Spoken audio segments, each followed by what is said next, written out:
Ne dim realisht peshën reale të Kosovës në marrëdhëniet ndërkombëtare, nuk është që shteti i Kosovës ka kapacitetet jashtë zakonshme të jetë kontribuese në këto aranxhmane globale, mirë po është e rëndësishme, do të thotë që vendi ynë është në të njëjtën linjë, është në të njëjtat binar dhe konsiderohet si një partner nga Shtetet e Bashkuara të Amerikës për dhënë kontributin e tij modest, për aq sa ka mundësi, qoftë në aspektin ushtarake, financiare e tjera, do thotë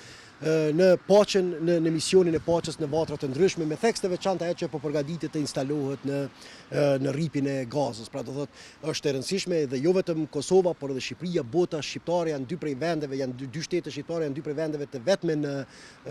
rajon që vazhdojnë të trajtohen me solidaritet të plotë nga Shtetet e Bashkuara të Amerikës dhe kjo nuk është pak, pavarësisht dilemave që juridike e ndërkombëtare që mund të ketë kjo iniciativë. Mirë po interesi shtetëror i Kosovës është që të jetë në të njëjtën linjë dhe të ketë akses të drejt për drejt në Washington, në shtëpi të bardhë, në instancat e tjera të politikbërjes së superfuqisë vetme planetare, për shkak se historia e ndërtimit të Kosovës nuk mund të paramendohet pa kontributin i jashtëzakonshëm të atij vendi. Fakti që tashmë Republikës së Kosovës, institucioneve të saj, përfaqësuesve të saj i krijohet një akses i drejt për drejt në shtëpinë e bardhë nuk është pak. Pra do sepse eventualisht do thotë në tensionet të ardhshme i përkujtohet edhe Serbisë që ky vend do thotë ka mundësi që drejt për drejt të intervenojë në shtëpinë e bardhë, të telefonojë, të kërkojë ndihmë, gjë që do ta bënte Serbinë disa herë të mirë mendohet, të mirë kalkulonte ajo vlen të përfshihet nga aventurë të tilla. Pra fakti që Kosovës i krijohet kjo mundësi e jashtëzakonshme është një garanci tjetër shtesë sa i përket sigurisë së saj si të jashtme ashtu dhe të brendshme. Prandaj pavarësisht interpretimeve cinike që mund të jenë që ky bordë e këto iniciativa mund të shihen me dyshime në aspektin ndërkombëtar, unë insistoj që kjo është interes strategjik i Kosovës dhe Kosova nuk e ka luksin do të ketë dilema aty ku ka ftesë nga Shtetet e Bashkuara të Amerikës sa i përket nevojës rujtjes dhe të konsolidimit të partneritetit ndërmjet dy vendeve.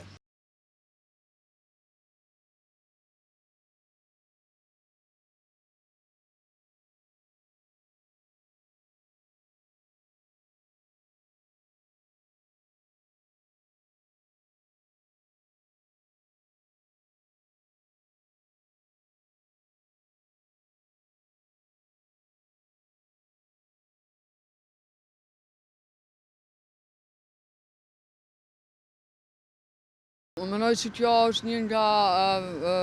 gjërat më të mira që i ka ndodhur Kosovës viteve të fundit, për shkak se ne vazhdimisht kemi folur për një diplomaci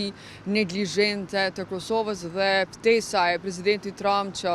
Kosova të jetë edhe themeluese dhe anëtare e Bordit të Paqes është një nga lajmet më të mira që ne kemi marrë, domethënë si Kosovë, të pas parasysh se Kosova dhe Shqipëria janë të vetmet vende nga Ballkani Perëndimor që janë pjesë e këtij bordi, edhe kjo ka rëndësi me vetpartin se na tregon edhe një herë që Kosova vazhdon të jetë në agjendën amerikane dhe vazhdon të jetë në agjendën e presidentit Trump. Po ashtu për shkak që forca e sigurisë së Kosovës do të jetë pjesë e misioneve paqëruese, kjo përbën një lajm jashtëzakonisht të mirë edhe për FSK-n edhe për neve si Kosovë, sepse kjo do të thotë që ne jemi shumë afër antarësimit në NATO, kur jemi në një rang me shtetet ose me superfuqitë botërore të cilat janë pjesë dhe e NATO-s e kanë aleanca me NATO-n. Pastaj shto këtu se në Bordin e Paqes ka dhe shtete anëtare që nuk e njohin shtetin e Kosovës, kjo do thotë se pavarësisht saj, ne si Kosovë mund ta shfrytëzojmë këtë bord paqes për me lobu, për me siguru njohje të reja, pra është në një farë forme që Kosova në të gjitha mënyrat ka mundësi përfitimi. Presidenti Trump disa herë ka përmend edhe Kosovën edhe Serbinë, nëse kujtohet për thotë se i kam dalë luftrat, përmend edhe luftën në Kosovë dhe edhe dje në fjalimin e tij ai e përmendi çështjen e Kosovës dhe Serbisë dhe në një moment tha që nëse keni probleme ndërmjet vete, ju lutem ma bëni një telefonat. Kjo ishte një sinjal i madh për neve si Kosovë dhe për neve si shtet, për sigurinë tonë që pavarësisht çfarëdo që bën Serbia ose çfarëdo që ka në plan Serbia të bëj, ndaj nesh ne e kemi Shtetet e Bashkuara të Amerikës që janë gjithmonë aty për ne, domethënë me vetë faktin se e tha troq ju drejtu presidentes Osmani që nëse ju keni ndonjëherë probleme, atëherë vetëm një telefonat kjo tregon për që Kosova është gjithmonë në agjendën mbështetëse të Shteteve të Bashkuara të Amerikës.